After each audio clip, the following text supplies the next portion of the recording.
From the world of politics to the world of business, this is Balance of Power.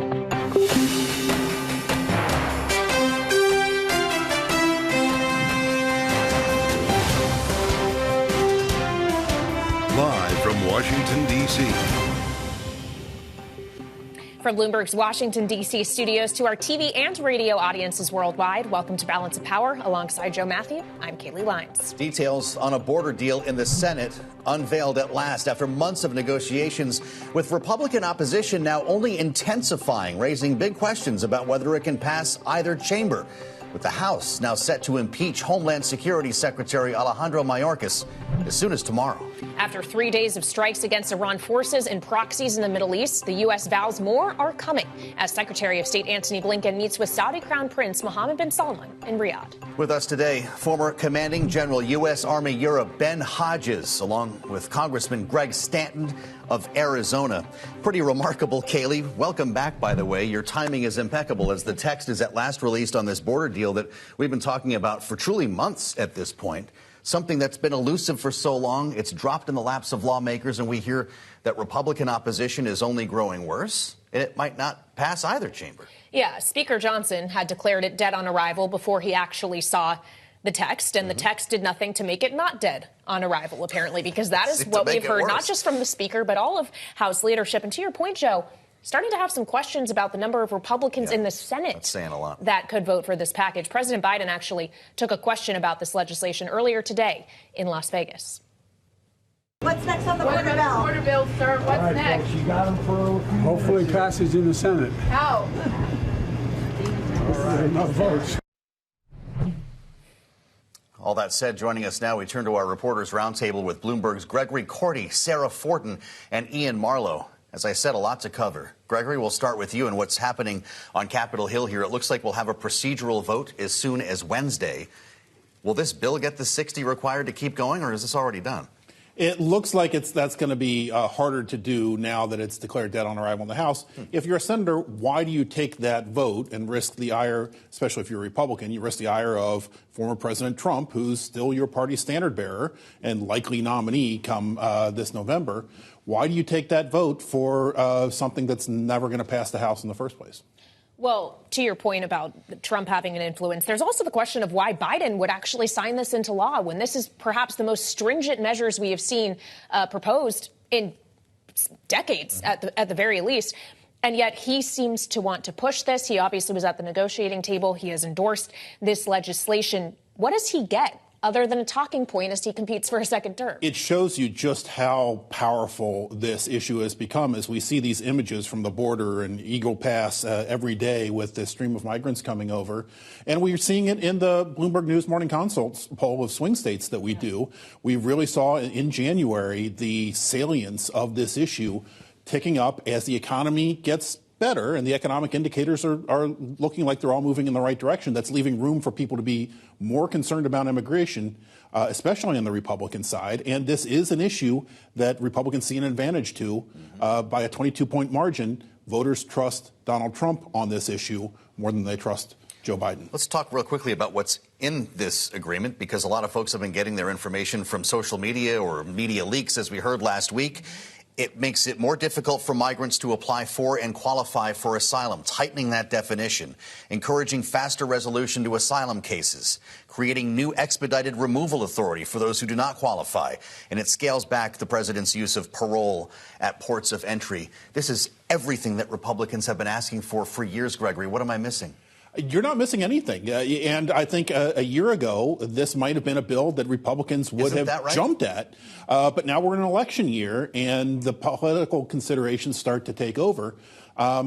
This is a bill that on the left is starting to get some concern that it's going too far in restricting the ability of migrants and asylum seekers, especially, to be able to come to the country. It's interesting to watch. If you look at the long sweep of history, it was Republicans who wrote these asylum bills 50 years ago, 40, 50 years ago, for people coming from communist countries seeking asylum. Now, obviously, the dynamics changed. The politics have changed. Indeed, they have. Gregory Cordy, thank you so much. As always, he mentioned the Democratic pushback. Senator Alex Padilla said the deal includes a new version of a failed Trump-era immigration policy that will cause more chaos at the border, not less.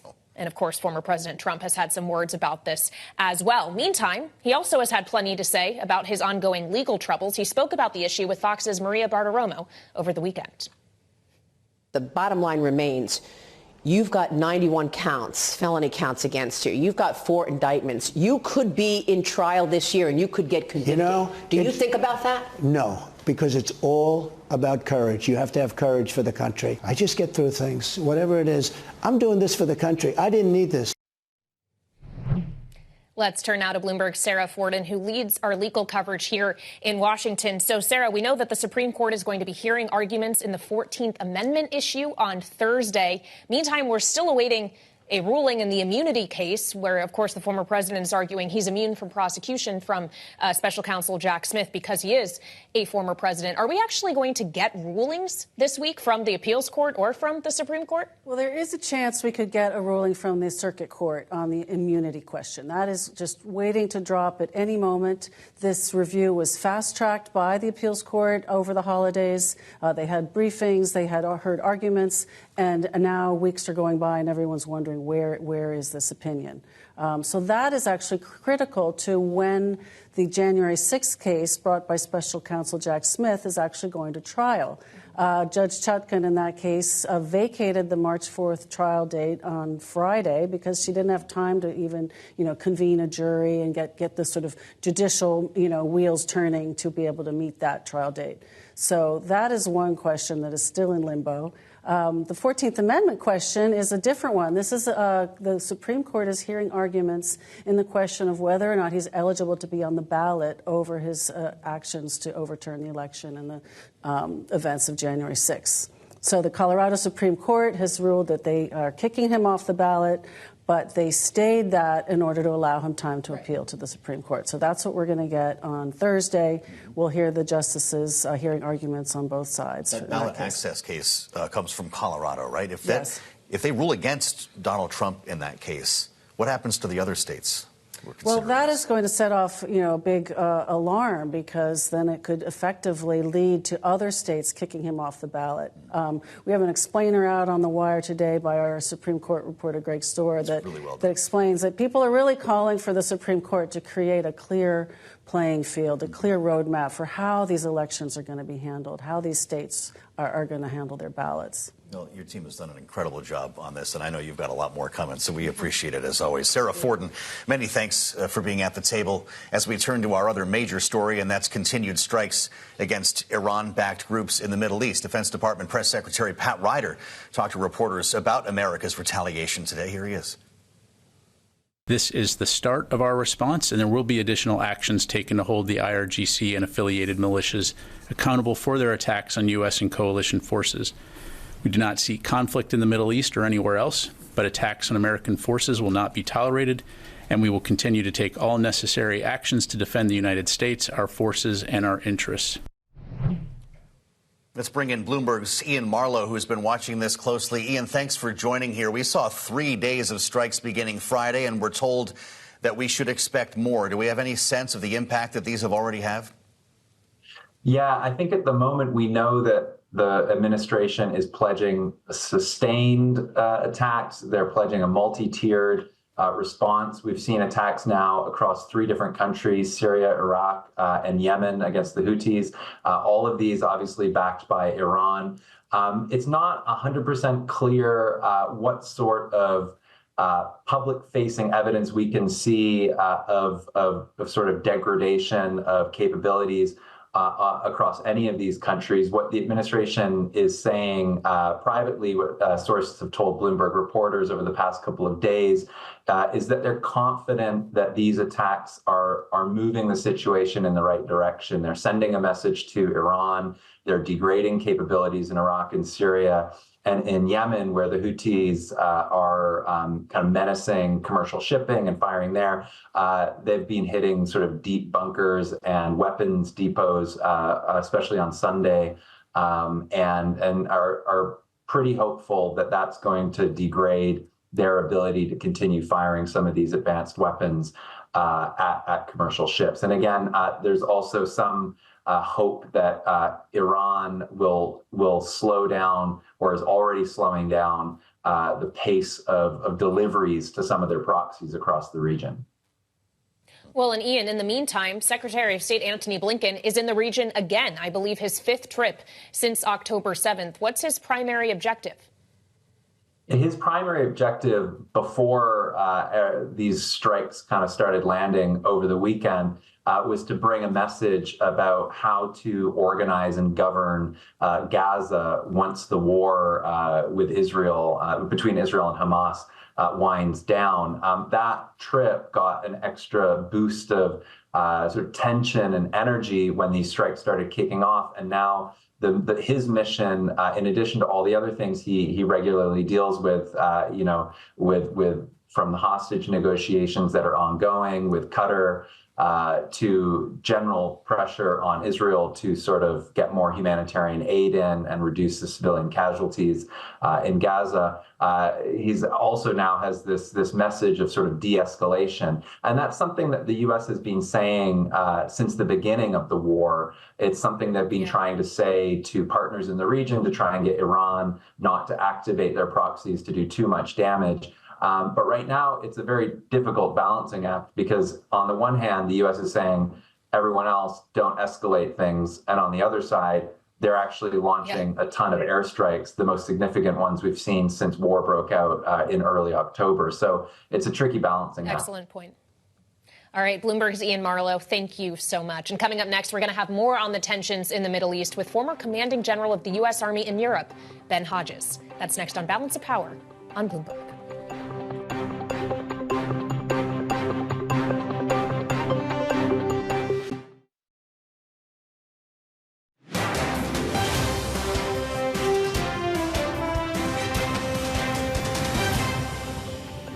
This was the beginning of our response. There will be more steps. Some of those steps will be seen, some may not be seen, but there will be more action taken to respond to the tragic death of the 3 brave U.S. service members. That was National Security Advisor Jake Sullivan speaking about the strikes in Iraq and Syria at the end of last week. And of course, strikes continued over the remainder of this past weekend. Let's bring in now Lieutenant General Ben Hodges, former commanding general of the U.S. Army in Europe. General, thank you so much for joining us. We have heard forecasts from Sullivan and others of the administration that these strikes will be continuing, yet it took some time of telegraphing something was coming before we saw the initial strikes. Is the U.S. telegraphing too much and surprising too little? Well, when I hear Mr. Sullivan and others say that this is just the beginning, what I never hear is, what is the end? I mean, what is the purpose of all of this? For sure, anybody that killed these American soldiers, or for that matter, the Houthis who are launching strikes against ships in the Red Sea, they should all be destroyed. But what is our strategy? What's the strategic objective we're trying to accomplish? The decision to launch strikes, those are policy decisions, but they've got to be rooted in a desired strategic outcome. And I don't hear that. But we are not deterring the Iranians or any of their proxies. They're continuing to launch attacks despite what our great Navy and Air Force have been doing. Well, that's concerning. And to your point, General, we saw strikes on a whole lot of targets over the course of the weekend in Iraq and Syria, and then again in Yemen, which we have been seeing for months and months. Should the U.S. have attacked Iran directly? What would have been more appropriate, in your view, to actually make a difference here? Well, again, I think you have to make it clear what the strategic outcome is. What are our strategic interests, and what are we trying to accomplish? I think the administration, which does a very good job on a lot of different things, but they have a tendency to, I think, telegraph what they're not going to do. And so I think they have telegraphed that they're not going to strike a target inside Iran, just like they telegraphed or said that we would never put boots on the ground in Ukraine. Even if you don't intend to, why would you give that indication? And then secondly, I think the administration overemphasizes avoiding escalation. That avoiding escalation should not necessarily be the top priority. It's changing Iranian behavior and the behavior of their proxies. That's got to be the top priority. Well, General, what's the line between avoiding escalation and inviting escalation? How fine is that? Well, I mean, I don't think that the Iranians are doing anything or their proxies are doing anything in response to what we did. They're just continuing what they were already doing. So to somehow say, well, you know, if we knocked out an important radar site inside Iran, then the Iranians are really going to take the gloves off. I mean, what else are they going to do? They're going to keep resourcing the Houthis and Hezbollah. And I think that we have, I don't want to sound like I'm a hawk, like we've got to go in and crush Iran, but we need to make sure that we are doing things that will change behavior. And I mean, we've been doing these kind of strikes for years. And here we are, the Houthis are launching more strikes against ships in the Red Sea than they have done, I think, that at any time that I can remember. So this avoiding escalation has not deterred them from doing what they are doing. Well, we had a similar conversation and talked about what else we could or should do earlier today with retired Lieutenant General David Deptula in response to the attack in Jordan. Here's what he had to say. We'll have you respond, General. I believe that it would be wise to initiate full-up sanctions on Iran against all forms of their economic income, particularly their oil exports, and then, if necessary, direct attacks against the Islamic Revolutionary Guard Corps leadership, their key essential systems which allow them to function, their infrastructure, their personnel, and their deployed forces. General Hodges, do you agree with General Deptula on that? I like a lot of what Dave Deptula just said, particularly using all of our economic capabilities as well. What Iran is doing, of course, is not isolated. They are Russia's most reliable and important ally. The Kremlin is benefiting the most from everything that Iran is doing in the Middle East, starting with the Hamas attack on Israel to what the Houthis are doing, because this draws attention and resources away from Ukraine. So I think if we can think strategically that what's happening with Iran and Russia and North Korea, these are all parts of a larger strategic whole.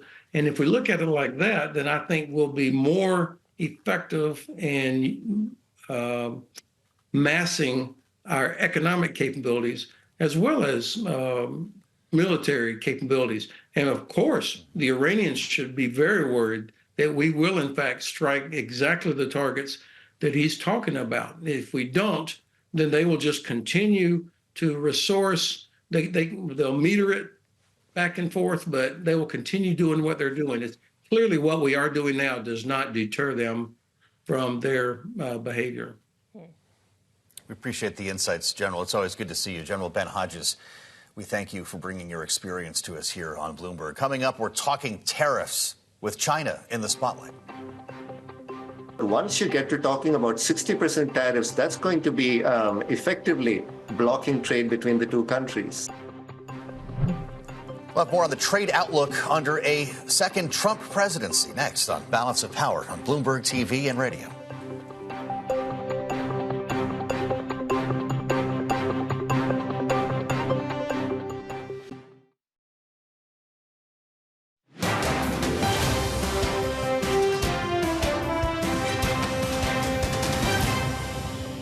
Now the Washington Post is saying that you're talking about 60% tariffs on Chinese goods. Is that in the cards? No, I would say maybe it's going to be more than that.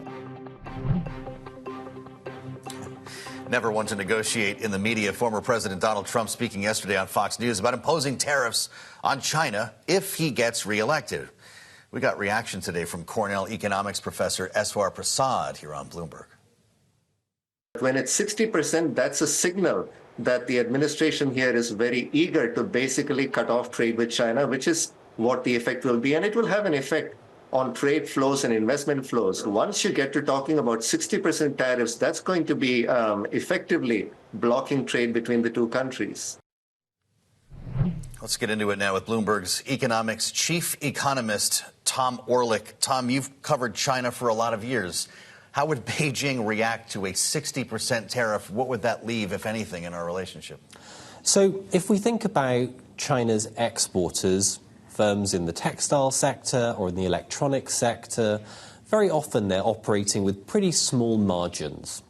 What that means is if you put a bit of a tariff on and there's a bit of yuan depreciation, they can kind of absorb that shock. That's what we saw after the Trump 1 tariffs. 60% tariffs, not so much. If a second Trump administration moved ahead with this proposal, I think you'd effectively be turning off goods trade between the world's two biggest economies. So for as much as the current administration talks about that they want to diversify, not decouple, this could potentially bring the outright decoupling. And what would a decoupling like that mean for the global economy? Not just even China's and the U.S., but I would imagine this would be a pretty inflationary force. So bad news for China, the main beneficiary of the current relationship. They would see their exports to the United States dropping pretty close to zero. Bad news for U.S. companies, from Apple to McDonald's to Nike, which continue to view China as a significant growth opportunity. Not bad news, though, for the whole world. Think about countries like Mexico. Think about countries like Vietnam, already benefiting from the move towards nearshoring or friendshoring. If you saw a more substantial breakdown in the U.S.-China relationship, the gains for those connector economies would start getting even bigger. How about for China's part? Would we then push China further into Vladimir Putin's arms? So I think for China, leadership there thinks about growth coming from two channels. They think about real estate as the driver of domestic demand. They think about exports as the driver of demand from the rest of the world.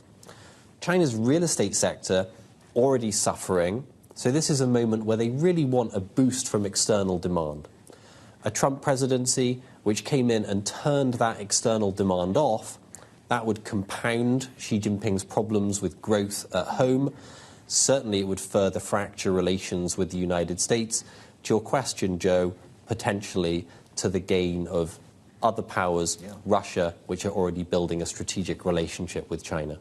All right. Tom Orlik from Bloomberg Economics, always so smart on the China issue. Thank you so much, as always, for joining us. Now, coming up, we'll turn back to issues here at home, specifically on the U.S. border. Democratic Representative Greg Stanton of Arizona will join us to discuss the many obstacles that face that deal. We finally have the tech stop up.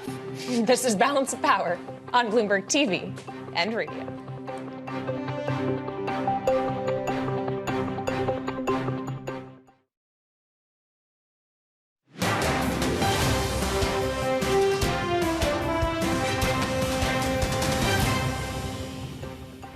This is Balance of Power on Bloomberg TV and radio. I'm Joe Matthew, alongside Kaylee Lyons.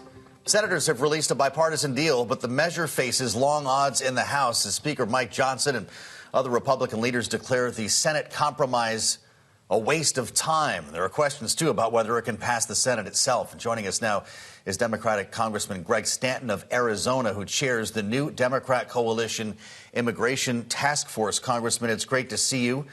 And I wonder your thoughts on whether this can even get to the House, because we're hearing from your leadership that it will never see a vote in the House of Representatives. You actually represent a border state, and you're obviously involved in the immigration issue in a real level in Congress. What's your response?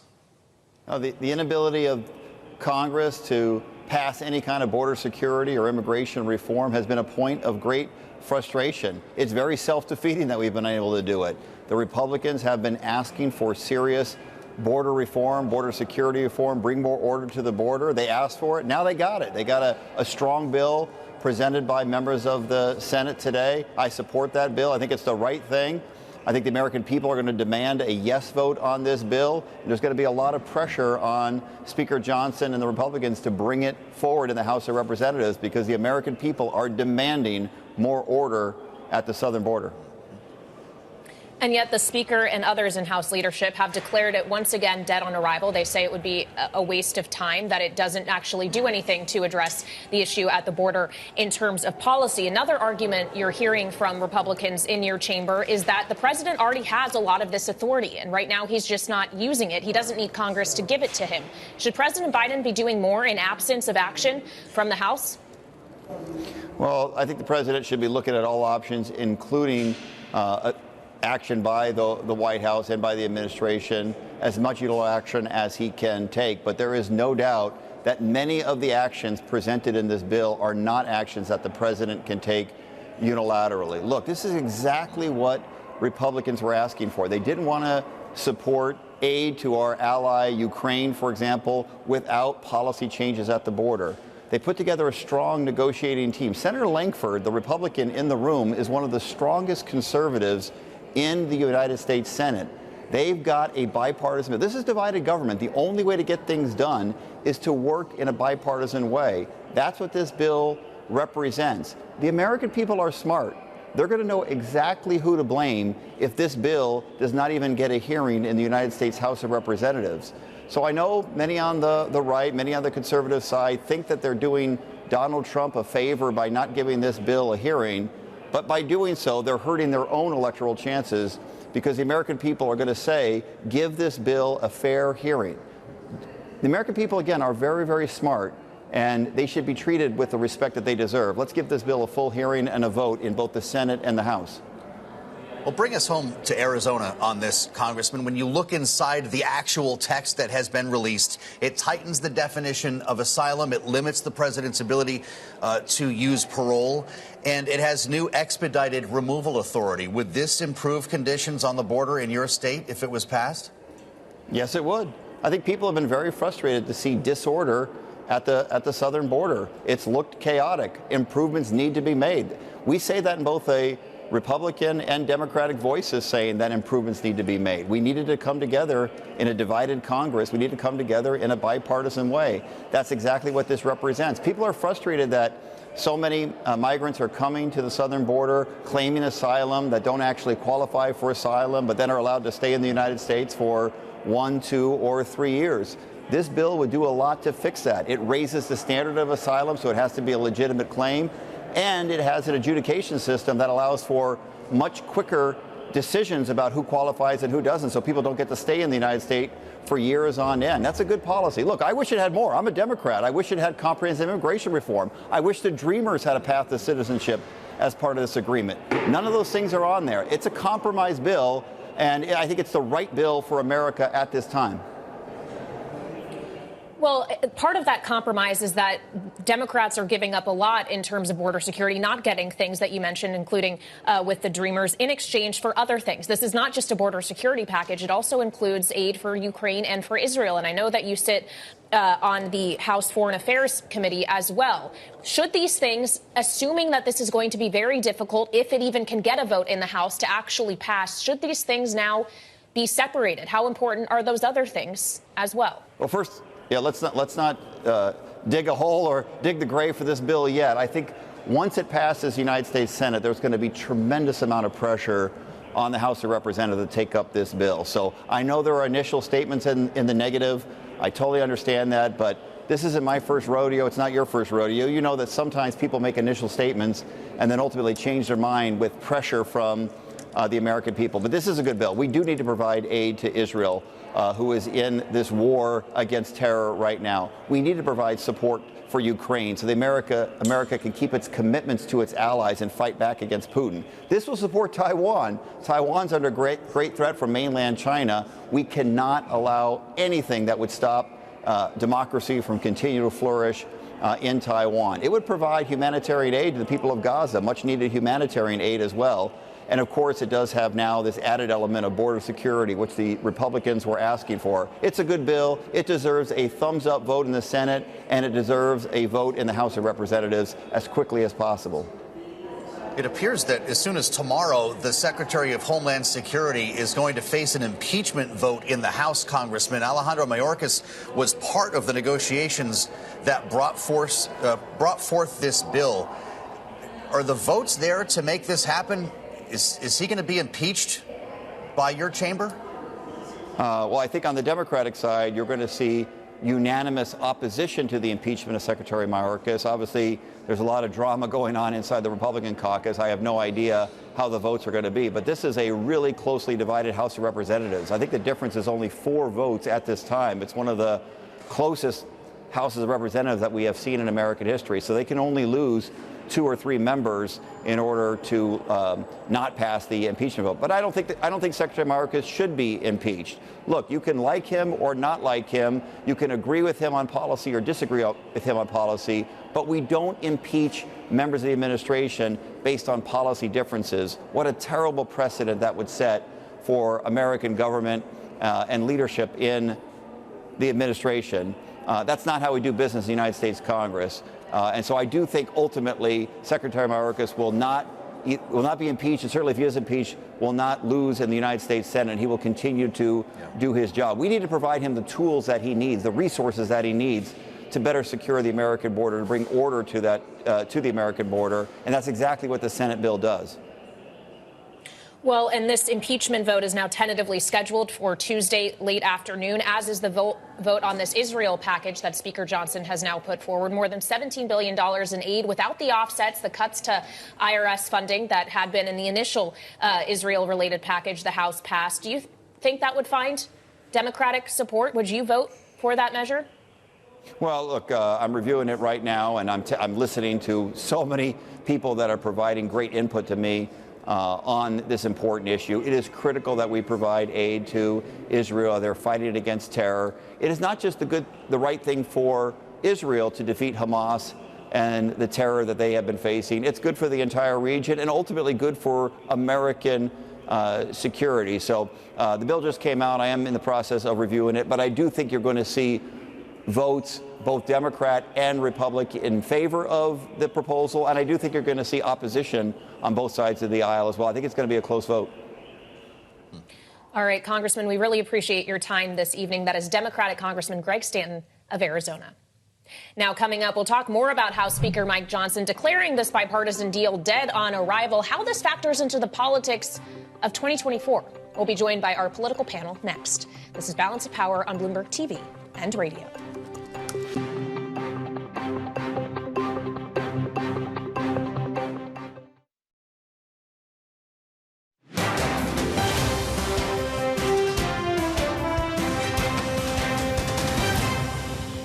On February 3rd, the militaries of the United States and the United Kingdom, with support from Australia, Bahrain, Canada, Denmark, the Netherlands, and New Zealand, conducted additional strikes against military targets in Houthi-controlled areas of Yemen.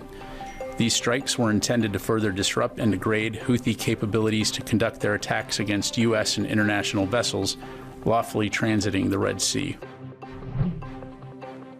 That was Defense Department Press Secretary Pat Ryder talking to reporters earlier. And joining us now to talk to is our political panel, Rick Davis, partner at Stone Court Capital, and Jeannie Shanzano, political science professor at Iona University, joining us on both Bloomberg TV and radio this evening. Jeannie, first to you. Obviously, the U.S. has now conducted multiple days of strikes against Iranian forces and Iranian proxies. Is President Biden making his re-election effort in a re-election potentially year more difficult with his choices in the Middle East?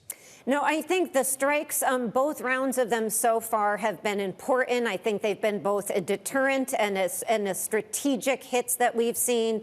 And I think that is all good. I tell you what I have, wished that the president would do is get on the airwaves, talk to the American people and tell them why we are doing this. I wish he would get out and talk more. He had an opportunity to do that when they did the hit on Friday night. He could have done it over the weekend. He could do it today. He has not done that. These have been written statements, or we're hearing from people in his administration. We need to hear from him directly, and also for him to say he's not going to do the interview during the Super Bowl. I mean, these are all opportunities, quite frankly, also not to be in South Carolina celebrating that win. I think they need to get him out there more explaining what we are doing there. Otherwise, you're going to have people, Democrats in particular, who are saying and questioning, what are we doing here in the Middle East? And so that's something he can't really afford at this point, given the polls.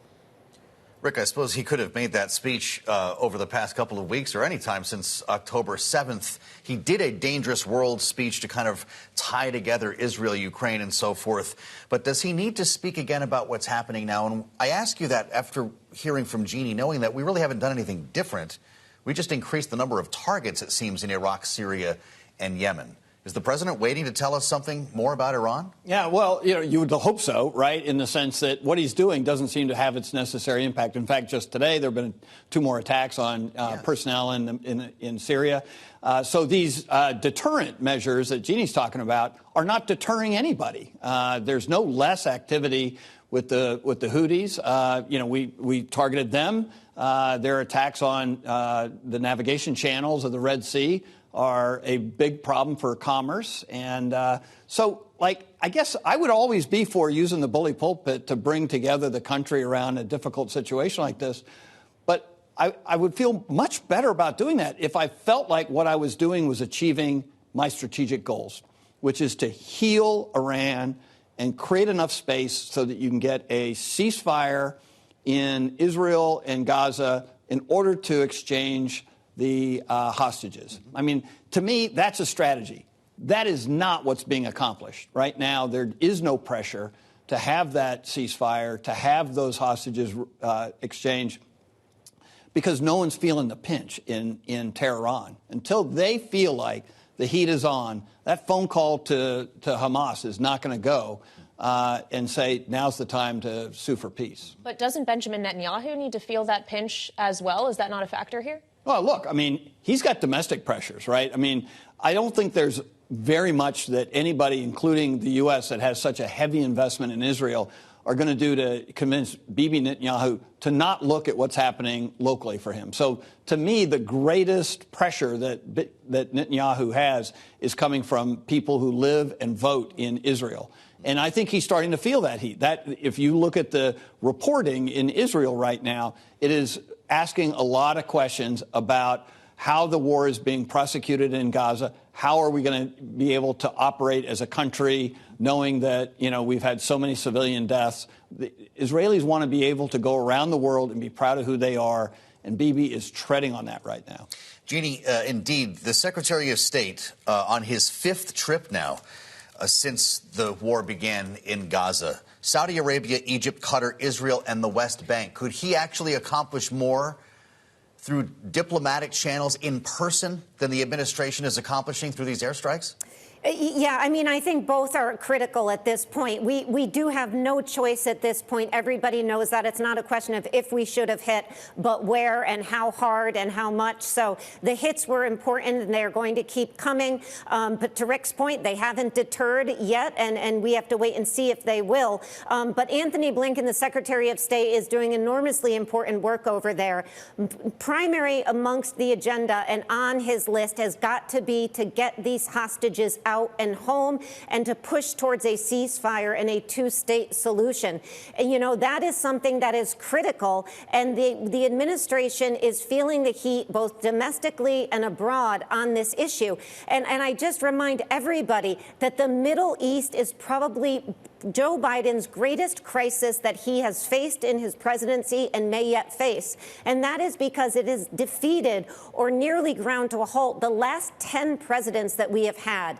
This is an ongoing disaster for U.S. presidencies, and Joe Biden is feeling that heat. And the irony is the administration wanted to turn to China, wanted to turn to Asia. They were drawn right back into the Middle East. And here we sit, and he is feeling the heat now. Well, he's feeling that heat, Rick. We also know that the president is feeling the heat on the border, which is probably why he agreed to policies he might not otherwise would have in this deal that we finally got, the text of changes to asylum, his parole authority, the number of crossings that can happen each day before he himself says he would shut things down. And yet you have a growing number of senators, not members of the House, saying they are no votes. Is this thing dead before we even really got going? Yeah, I don't think you bury it right away. Give it to the end of the week. Okay. But the reality is that you still might have enough votes in order to get it out of the Senate and send it on to the House. The question is, are you sending it with any kind of momentum? 15, 20 Republican senators voting for this? Sure. half the body is going to vote against it within the Republican caucus. But, when you have the entire Democratic caucus virtually and half the Republicans, that's a pretty clear sign that you've got bipartisan support for this. And that will start the impetus in the House of trying to get a vote. And I think at that point, it's going to be, the stars are going to have to align. Johnson's going to have to feel the heat. Speaker Johnson's going to have to feel the heat. The president's going to have to put heat on the speaker. He's the only thing standing in the way of actually finally securing the border with significant provisions, money and policy that can help actually stem some of the incursion into the country. So, yeah, absolutely. I think this is still a chance to get something done. And yet, you're right, time is running short. Jeannie, this bill does not mention dreamers. It does not provide pathways to citizenship for undocumented immigrants who are already living here. What exactly did Democrats give up to come up with this compromise? They gave up almost everything. This is the most restrictive immigration bill we have seen since the early 20th century. And unlike Rick, I do not think it has a chance in heck at this point of passing. It's not just Republicans who have soured on it. It's Democrats as well. Sanders, Padilla, Menendez. I mean, you can go down the list in the Senate side. And I think the awful part of this is somebody like Jim Lankford, who I am no great fan of usually, worked very hard on this. He did the hard work, as did Sinema and Chris Murphy. This is a security bill, and he is being vilified for it. So I think one danger to watch here is we now have a government in D.C. where the people who are actors and showmen are getting to, sort of attack these people who are doing the hard work of governing. And that is a bad sign for the U.S. This bill is going nowhere. It is, as Johnson and Scalise said, dead on arrival. And I think they said it capital D-E-A-D in their last statement today. Sorry. A lot to be said there. No, we got you, Jeannie. This is amazing how quickly this has turned. We'll see what happens with the Senate vote on Wednesday. Coming up, wealthy donors are continuing to pour money into Republican presidential candidate Nikki Haley's campaign. We'll be back more with Rick and Jeannie on the campaign trail here on Balance of Power on Bloomberg TV and radio.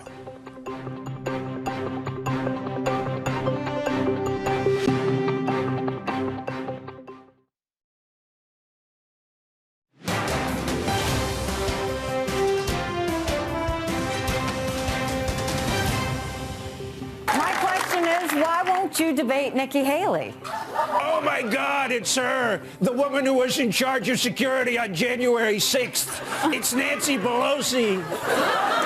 For the 100th time, that is not Nancy Pelosi. It is Nikki Haley. Are you doing okay, Donald? You might need a mental competency test. You know what I did? I took the test and I aced it, okay? Perfect score. They said I'm 100% mental. And, I'm competent because I'm a man. That's why a woman should never run our economy. Women are terrible with money. In fact, a woman I know recently asked me for $83.3 million. The things you can say on Saturday Night Live. Republican presidential candidate Nikki Haley there on SNL over the weekend. As we reassemble our political panel, Rick Davis and Jeannie Shanzano are with us, political science professor at Iona University. Of course, Rick at Stone Court Capital, both Bloomberg politics contributors. Little fun there on the Republican side of the aisle, Rick, but is Nikki Haley going to be the one with the last laugh, or that guy who was being impersonated? I don't know. She's got to now shrug off the curse of Saturday Night Live. That's Nobody tough, ever right? wins the presidency. You know about this. I'm well aware. Yeah, some of the most fun we've ever had, and we didn't know about the curse when we did it. But yeah, no, she did great. She's an entertainer par excellence. And look, I mean, she's throwing everything she can at this point. Both at the voters in South Carolina, but also at the former president. I mean, sharpening that scalpel. She's been very surgical in her attacks to the president. One of the consistent themes that exemplifies is his own capacity as a aging politician. And we'll see if she gets any traction. Nothing obvious. We've not seen any data really come out of South Carolina since the New Hampshire election. So everybody's sort of hot breath waiting for those numbers to come through to see if she's having an impact. Well, if you look at the donations pouring in, though, her campaign says she raised more than $16 million last month. Jeannie, I just guess it's a question of whether all of this is too little, too late. Yeah, I mean, it was a good haul for Nikki Haley in January. And certainly if she does get out, it doesn't seem like it's going to be for, you know, an inability to fundraise or she's going to run out of money. It's likely going to be because if she does lose in South Carolina, that's a tough loss in her home state. And then, of course, does she want to keep plowing ahead with something where, if you look at least at the national polls at this point, shows that she's, you know, in a double digit losing to somebody like Donald Trump. But boy, she was good on SNL. All right, Jeannie Shan Zaino and Rick Davis, you guys were good here on Bloomberg Balance of Power tonight. Thank you so much, as always, for joining us. And, of course, you can always get more Washington coverage in the Washington Edition newsletter on the terminal and online. Thanks for joining us on Balance of Power. How about we meet back here tomorrow on Bloomberg TV and radio? We'll see you then.